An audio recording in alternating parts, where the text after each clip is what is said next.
আলাইকুম। আমি তো তেলাপিয়া মাছ আনছি, দেখেন এখানে 100 টাকার মাছ, তেলাপিয়া মাছ এখানে 100 টাকার মাছ আনছি। 220 টাকা না মানে 200 টাকা কেজি। এটার দাম আসছে 106 টাকা। এটা আমি কিনছি এখন এটা আমরা খামু, যেহেতু আজকে শুক্রবার। এটা দিয়ে টমেটো দিয়ে আলু দিয়ে ভুনা করবো, বুঝছেন।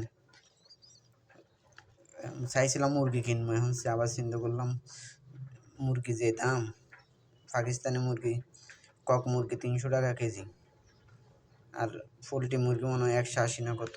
এই জন্য তেলাপিয়া মাছ কিনে নিয়েছি। তেলাপিয়া মাছ খাবো, তেলাপিয়া মাছ দিয়ে টমেটো দিয়ে ভুনা করবো। এই মাছের দাম, মুরগির দাম, গরু মাংসের দাম, এগুলো সরকারের উচিত এগুলো দামটা কমায় দেওয়ার। এটা কোনো সরকার করে না, খালি সবাই বগর বগর করে। ঠিক আছে, সরকারের উচিত এই মাছ মাংস যেগুলো মানুষের সবসময় লাগে, এগুলো একটু দামটা কমায় দিতে, তাহলেই মানুষ একটু চলতে পারতো। মাছ মাংস গরু এগুলোর দামটা কমাক সরকার।